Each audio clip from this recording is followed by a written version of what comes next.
Louvado seja o nome do Senhor.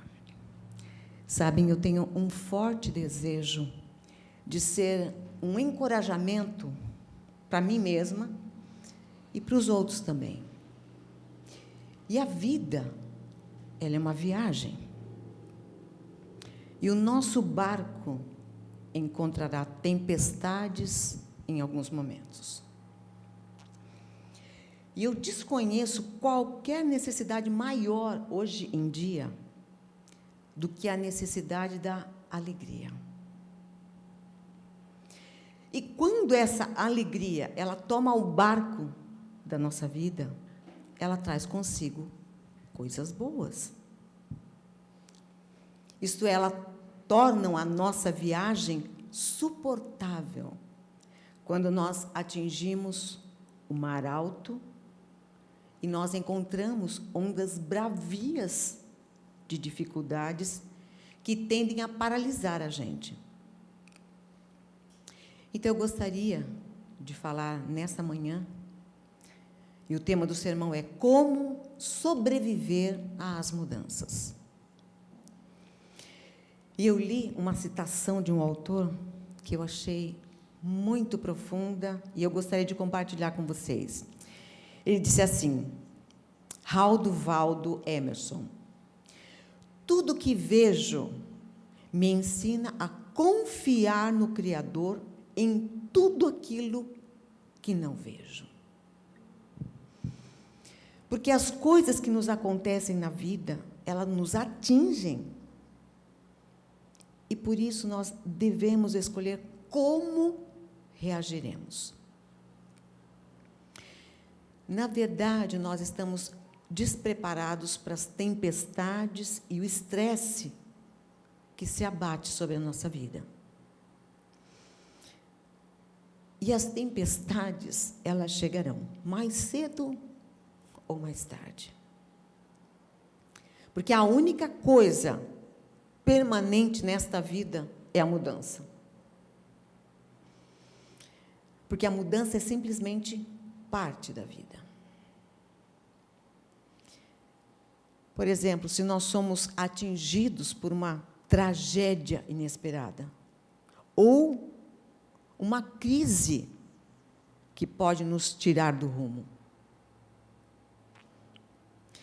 E nós não podemos impedir que essas mudanças soprem sobre áreas como a nossa vida pessoal, sobre o casamento, sobre família, carreira, relacionamentos, enfermidades, etc. Quantas coisas poderiam ser listadas ainda? Então, o nosso espírito, ele pode ser destruído. Por isso que nós precisamos estar cuidando. Porque tudo depende da nossa reação. E nós vamos meditar nesta manhã numa narrativa que nós lemos quando Lucas, ele descreve uma tempestade que aconteceu quando Paulo, prisioneiro num navio, ia para Roma. Então, nós vamos fazer essa leitura de Atos dos Apóstolos, o capítulo 27, nós vamos ler o texto do verso 13 ao verso 44. Se você puder, coloque-se em pé para nós fazermos, então, a leitura.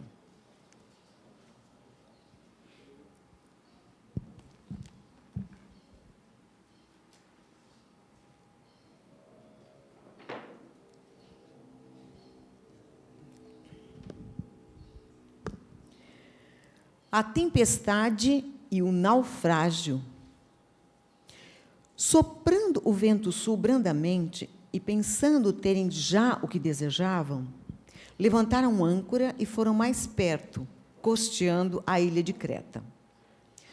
Não muito depois, porém, desencadeou-se do lado da ilha um tufão de vento, chamado vento nordeste. Sendo o navio arrastado com violência e não podendo navegar contra o vento, cedemos à sua força e ficamos à deriva.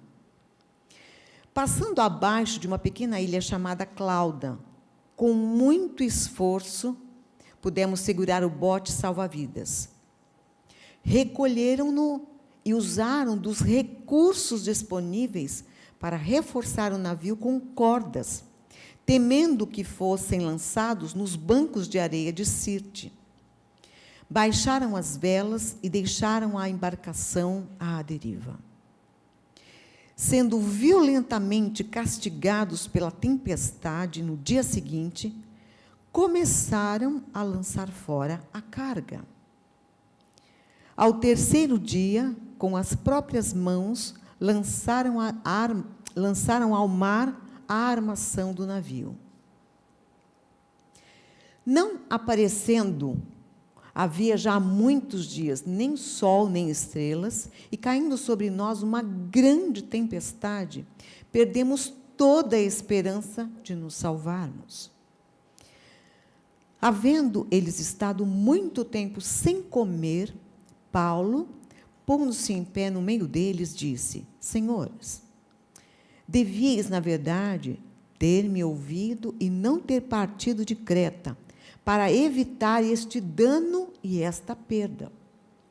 Agora, pois, recomendo-lhes que tenhais bom ânimo, porque não se perderá a vida de nenhum de vós, mas somente o navio.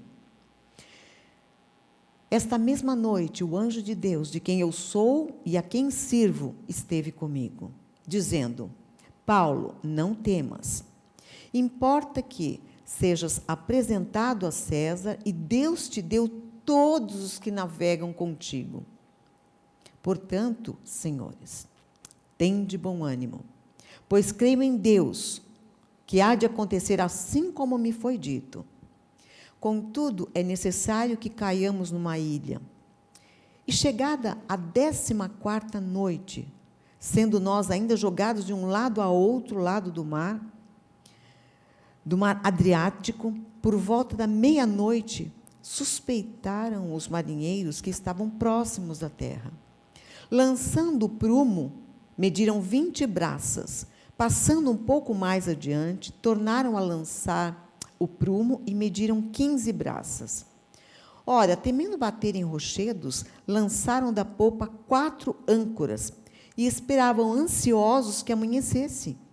Procurando, porém, os marinheiros fugir do navio e tendo já jogado o barco salva-vidas ao mar, sob o pretexto de irem lançar âncoras pela proa, disse Paulo ao oficial dos soldados: se estes não ficarem no navio, não podereis salvar-vos. Então os soldados cortaram os cabos do barco salva-vidas e o deixaram cair. Enquanto amanhecia, Paulo recomendava a todos a que comessem alguma coisa, dizendo: é já hoje o 14º dia que esperais, e permaneceis sem comer, não havendo provado nada. Portanto, recomendo-vos a que comais alguma coisa. Disso depende a vossa segurança. Nenhum cabelo cairá da cabeça de qualquer de vós. E, havendo dito isso, tomou o pão, deu graças a Deus na presença de todos e, partindo-o, começou a comer. Então, todos reanimaram-se e se puseram também a comer. Éramos, ao todo, no navio, 276 pessoas. Saciados com a comida, começaram a aliviar o navio, lançando o trigo ao mar.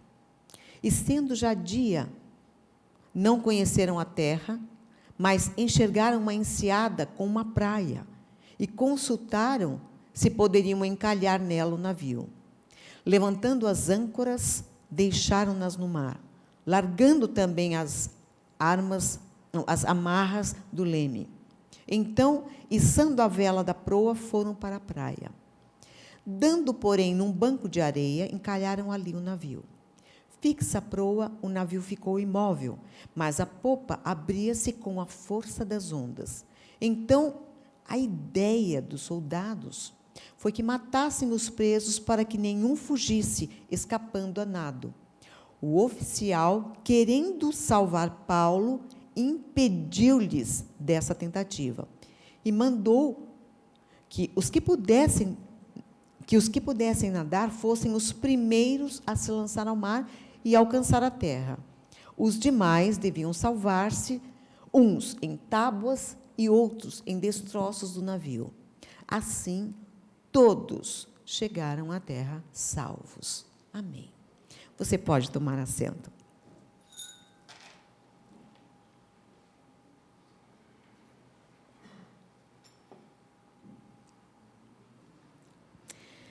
Ventos. Primeira coisa que aconteceu com eles. É possível não apenas sobreviver aos ventos de mudança, mas também aproveitá-los para encher as nossas velas e navegar para frente. Nós lemos no texto, na primeira tentativa, a tripulação tentou lutar contra os ventos, porém, eles perceberam a futilidade dos seus esforços. Porque é difícil parar uma tempestade em ação. A mudança é inevitável. E você pode desperdiçar muito tempo e energia tentando lutar contra ela. Se você não aprender a adaptar-se às situações inesperadas, o seu barco será destruído. Quando a gente pensa em casamento, os cônjuges, eles vão encontrar problemas, vão encontrar provações que podem ou aproximá-los ou destruir o relacionamento. Eu pensei até numa outra coisa. Sabe aquelas pessoas que costumam romantizar as coisas como costumavam ser? As pessoas, elas ficam paralisadas e elas se apegam às lembranças dos bons e velhos tempos. Mas a mudança, ela é assustadora. Ela é incerta e ela também é ameaçadora. Por isso que nós precisamos aceitar o fato de que a vida é uma viagem e que o nosso barco encontrará tempestades em alguns momentos. Quando a gente leu o texto, nós vimos uma outra coisa que aconteceu, que foi colisão. Sabe que duas importantes ferramentas da navegação são necessárias.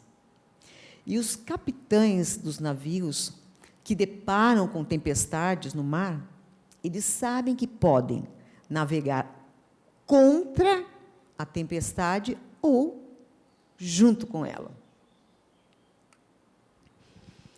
E a maioria aprendeu que manobrar o navio contra os ventos provoca duas coisas. Primeira, a quebra do mastro, como se fosse um graveto. E o esmagamento do leme pelas ondas bravias. Então, o melhor é navegar junto com a tempestade. Embora que isso alcance velocidades assustadoras, mas para evitar que o barco emborque, é o que nós precisamos fazer.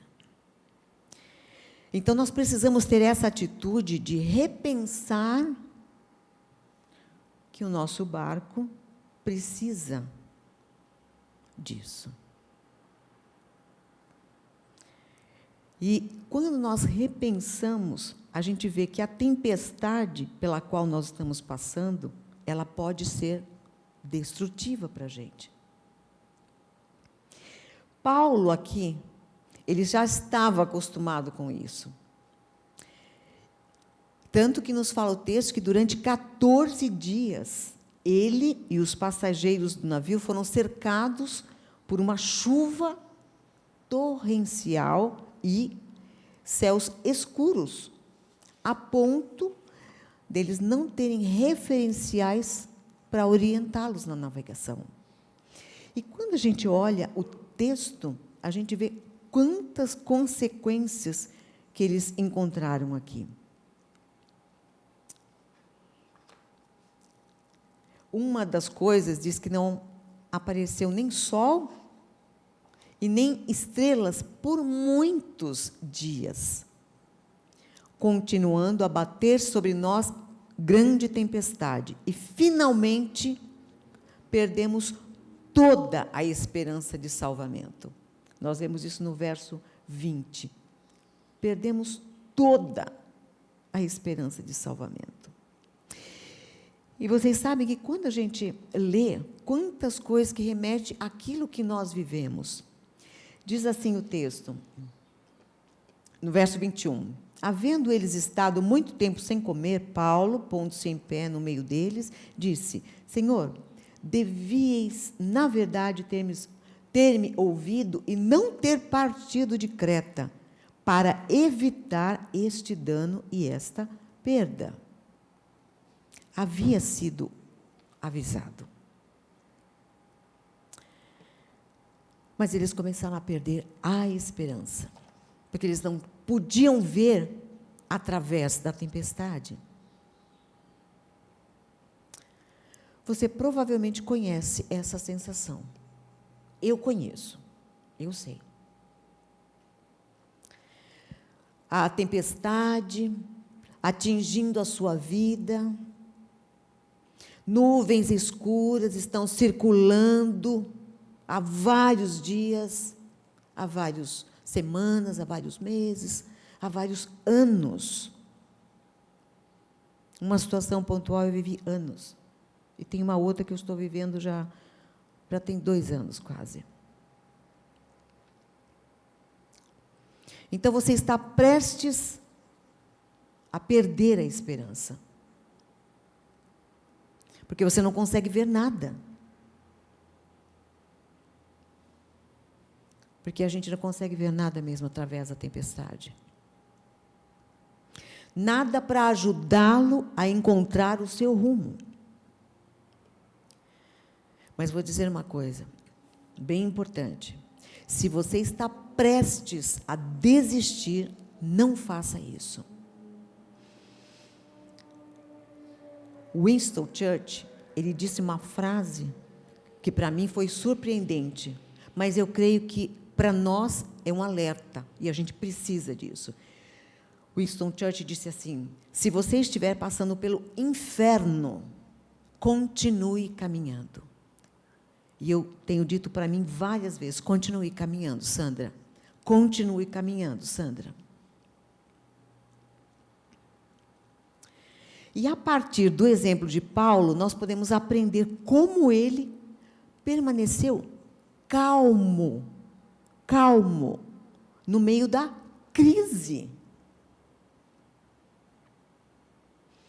Aliás, pela leitura do texto, nós vimos que ele foi o único a bordo a manter a confiança. E por quê? Porque ele optou por olhar além da tempestade. E ele pôde ver além das águas bravias e dos ventos tempestuosos. Ele pôde ver além, antevendo uma mudança miraculosa. Porque Deus é um Deus de milagres. Aleluia.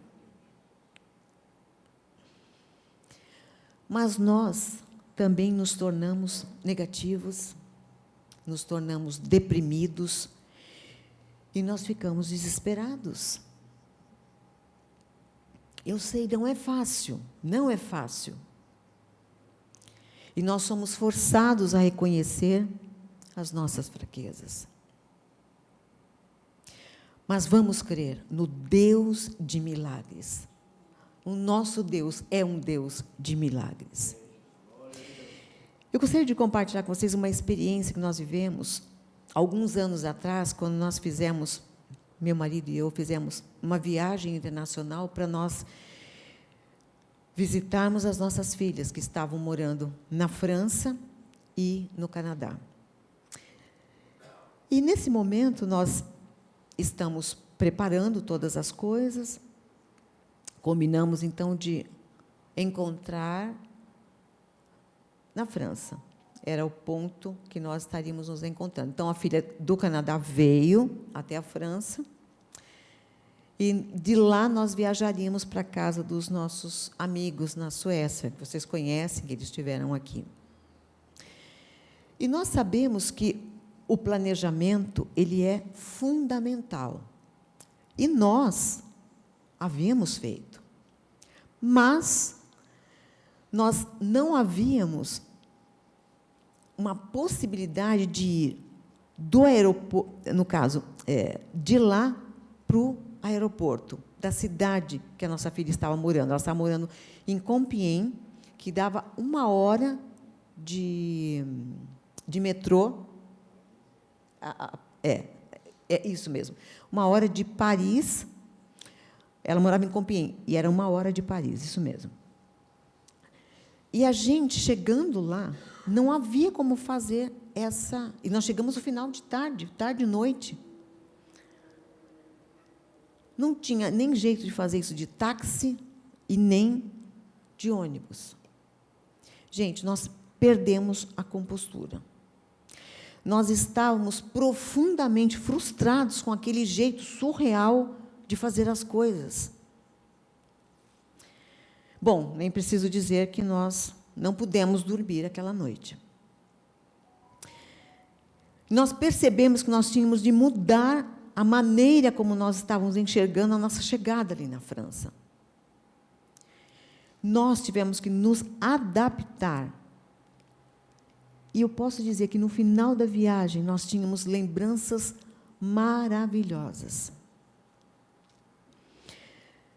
Foi bem difícil. Não vou contar aqui as coisas, porque não é o que diz respeito agora a esse tema do sermão.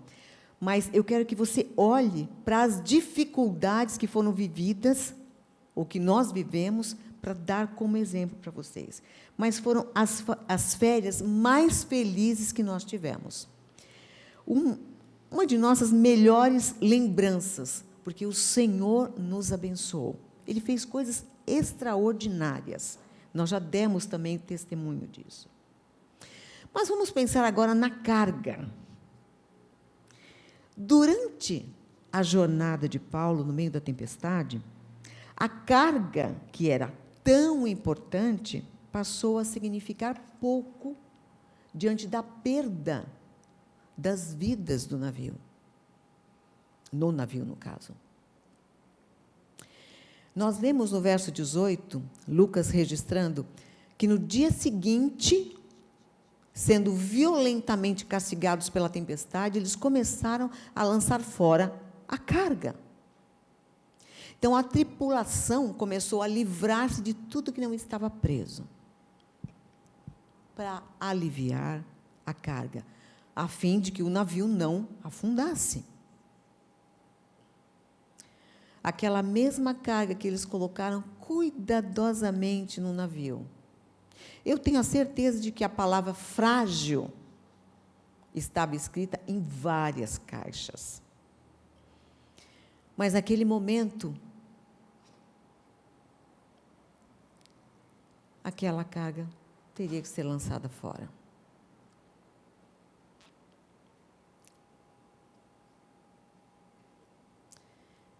E eu creio que foi até com urgência que aquela carga foi colocada fora. Então, aquilo que era considerado valioso, apenas alguns dias antes, repentinamente já parecia inútil. E nós seremos também forçados a reavaliar as nossas prioridades. Sempre que as tempestades estiverem soprando em nossa vida e que o nosso barco estiver sendo atingido. Agora eu faço 2 perguntas. Qual era a carga, ou qual é a carga tangível, palpável, evidente que você já perdeu em sua vida.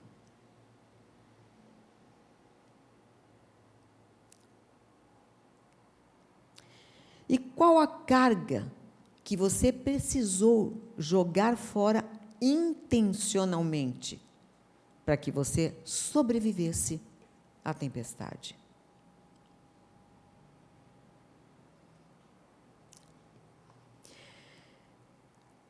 É um quadro que mostra as coisas que nós passamos: ventos, a colisão e a carga. Nós precisamos lidar com essas 3 coisas.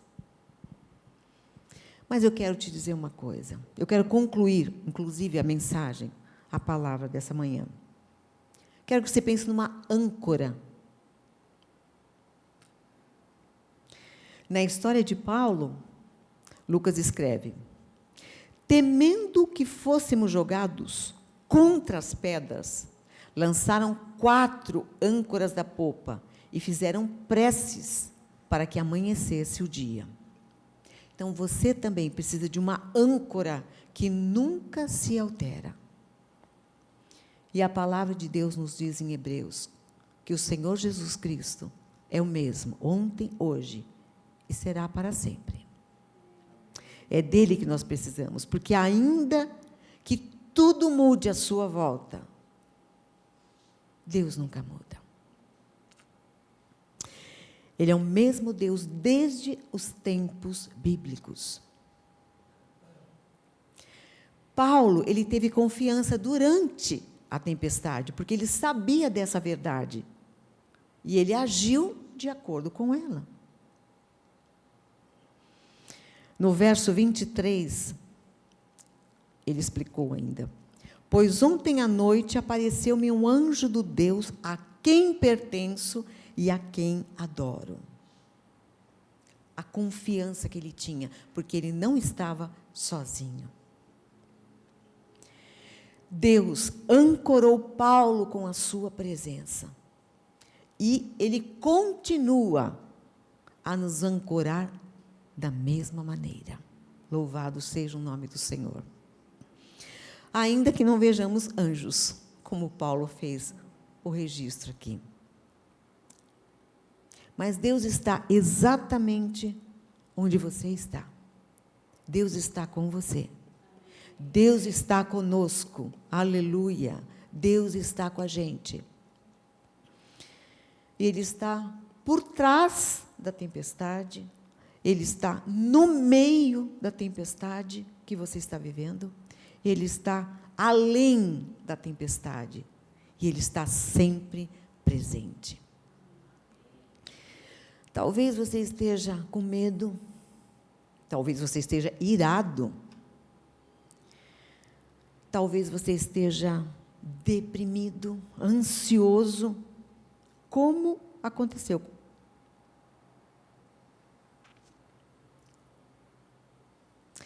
E quando a gente pensa, a tempestade vivendo à nossa volta, ela pode exigir que você se desfaça da carga, como aconteceu com eles.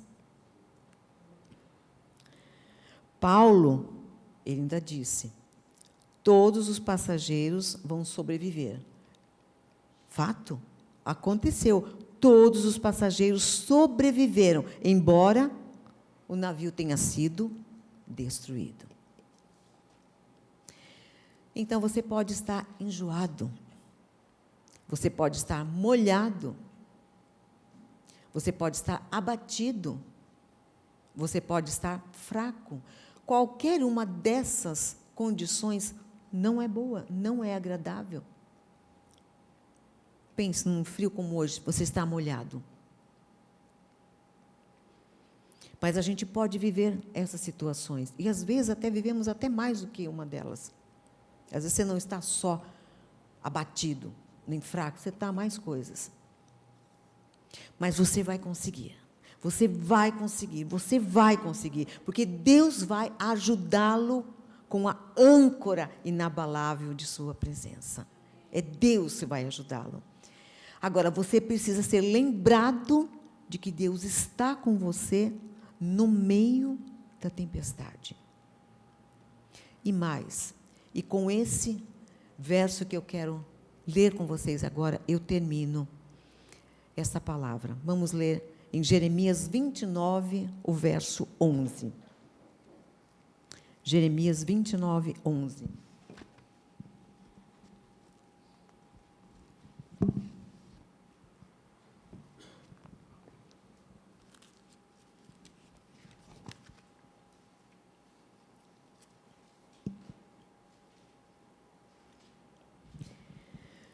Porque sou eu que conheço os planos que tenho para vocês, diz o Senhor. Planos de fazê-los prosperar e não de lhes causar dano. Planos de dar-lhes esperança e um futuro.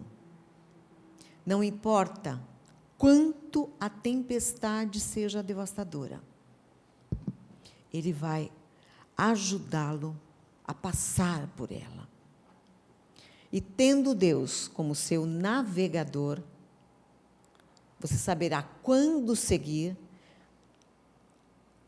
saberá lançar a âncora e saberá permanecer firme.